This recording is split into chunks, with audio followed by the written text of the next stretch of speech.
Che si viva in una delle qualsiasi capitali tentacolari del mondo oppure in un paesino di montagna, la connessione con il mondo attorno sarà sempre a portata di mano. Ma immaginatevi di svegliarvi in un'isola dove per raggiungere la terraferma bisogna navigare per almeno 6 giorni o per ricevere un pacco potrebbero essere necessari anche dei mesi. Beh, questa è la quotidianità di chi si sveglia nell'isola di Tristan da Cunha.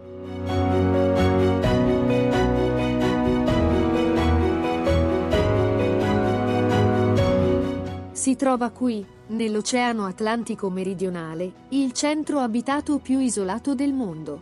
Il Covid non ci è mai arrivato.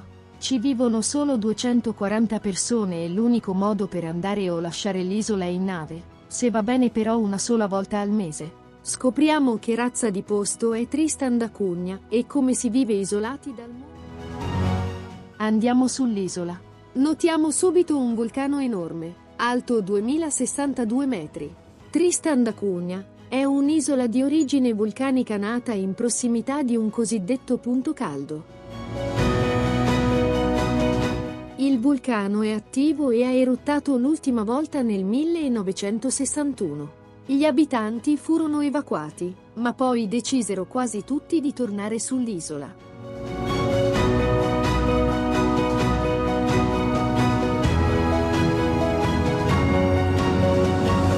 Gli unici spazi abitabili a Tristan sono 2 minuscole pianure che si sono create sui lembi di antiche colate laviche. Su una delle due si trova il centro abitato più isolato del mondo, che si chiama Edimburgo dei Sette Mari, e sull'altra vengono coltivate le patate.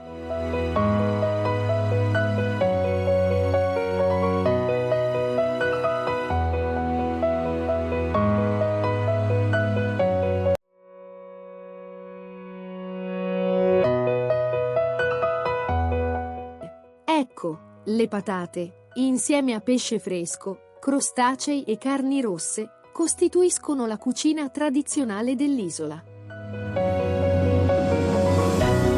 A Edimburgo dei Sette Mari vivono circa 240 persone. Ma come vivono? Sono principalmente pescatori, agricoltori e allevatori. L'entrata economica più consistente viene dalla pesca di aragoste nelle acque intorno a Tristan, che vengono lavorate in una piccola fabbrica sull'isola e poi in parte consumate, ma soprattutto vendute ad alcuni pescherecci sudafricani. Le aragoste sono così importanti per l'economia dell'isola da stare persino sulla bandiera ufficiale. Si sono inventati un'altra particolare fonte di reddito, quella di stampare dei francobolli celebrativi che vendono online. E dato che sono super rari, sono molto ricercati dai collezionisti. A proposito, internet c'è. Tristan fa parte di un arcipelago di 4 isolette di proprietà del Regno Unito. Infatti si parla inglese e si usa la sterlina. Ed è governata da un amministratore inviato dall'isola di Sant'Elena, che è il centro abitato più vicino a Tristan, anche se dista ben 2437 km. Ecco, è proprio il Regno Unito a fornire una rete internet satellitare agli isolani, anche se il segnale non è fortissimo ed è reso pubblico solo in certe fasce orarie. Visto lo spazio molto ridotto, l'immigrazione sull'isola è vietata, anche se gli abitanti accolgono temporaneamente lavoratori specializzati come medici e insegnanti. Anche il turismo è quasi assente, sia perché raggiungere Tristan, lo vedremo dopo, è complicatissimo, sia perché non esistono alberghi per ospitare i turisti. C'è solo qualche guest house a conduzione familiare. Quali edifici troviamo a Edimburgo dei Sette Mari? Non ci sono solo case, abbiamo un piccolo ospedale che si chiama Camogli, come il paesino della Liguria, e vedremo poi perché, dove c'è un periodico ricambio di medici. Un negozio di alimentari, qualche bottega, le poste, un piccolo museo, una scuola e 2 chiese. Vabbè, e se mi volessi un po' svagare? Ci sono un bar e un pub con annessa sala da ballo e da feste, che però di norma è aperto solo di venerdì e di sabato. Insomma, divertimento ma con moderazione. Anzitutto è più diffusa del normale qualche malattia genetica. ad esempio l'asma, perché gli abitanti si riproducono all'interno di un gruppo ristretto. Inoltre, gli isolani dipendono dal mondo esterno per molte tipologie di beni e merci, a partire dai medicinali. La scuola, infine, garantisce l'istruzione fino a 16 anni. Chi vuole proseguire gli studi deve trasferirsi altrove. A proposito di lasciare o raggiungere l'isola, come si fa ad arrivare a Tristan? Per prima cosa bisogna chiedere il permesso all'amministratore e al consiglio dell'isola, chiarendo perché si vuole andare lì e spesso dimostrando di non avere precedenti penali. Facciamo che otteniamo il permesso. Come arriviamo fisicamente sull'isola? Anzitutto bisogna prenotare anche con più di un anno di anticipo, e poi essere consapevoli che una volta partiti non possiamo sapere esattamente quando torneremo.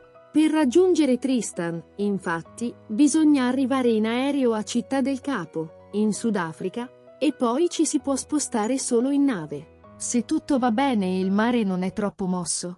Per percorrere i 2810 km che separano il continente dall'isola sono necessari una settimana di tempo e tra i 250 e i 500 euro. Ma se il meteo è ostile, può capitare di aspettare giorni al largo prima di poter sbarcare. Contate che il vento a Tristan spesso è fortissimo e il mare molto mosso. Non è tutto. In media Tristan è raggiunta solo una decina di volte all'anno dalle navi e i giorni e gli orari di partenza sono spesso indicativi. In particolare sono 2 pescherecci a percorrere la tratta e a portare anche merci e posta sull'isola, però possono trasportare ogni volta solo 12 persone oltre i membri dell'equipaggio. Neanche a dirlo, gli isolani e i loro parenti hanno sempre la priorità di prenotazione su questi 12 posti rispetto a qualsiasi turista. Insomma, prima di trovare un passaggio per l'isola ci potrebbe volere un'eternità e una volta sbarcati, se ci pensate. Il rischio è di rimanere a Tristan per settimane o mesi prima di trovare un posto per tornare a Città del Capo. A proposito dello sbarco, facciamo che siamo arrivati al largo di Tristan. La nave cosa fa? Ci sbarca in porto? No!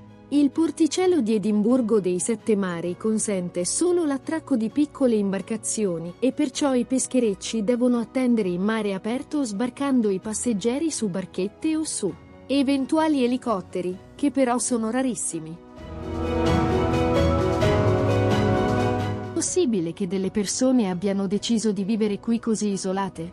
In parte è colpa niente po' di meno che di Napoleone Bonaparte. L'isola fu avvistata per la prima volta nel 1506 da un navigatore portoghese, Tristão da Cunha, che gli diede il suo nome. Tristan a quel tempo era disabitata e lo rimase ancora per molti anni, rimanendo solo un luogo di appoggio e rifornimento. Il popolamento di Tristan in modo duraturo iniziò 3 secoli dopo, dal 1800 quindi, a opera del Regno Unito. Gli inglesi, infatti, dopo aver sconfitto Napoleone Bonaparte e averlo confinato sull'isola di Sant'Elena, temevano che Tristan potesse essere usata come base per provare ad andare a liberarlo, e quindi mandarono un'ottantina di militari e civili a prendere possesso dell'isola.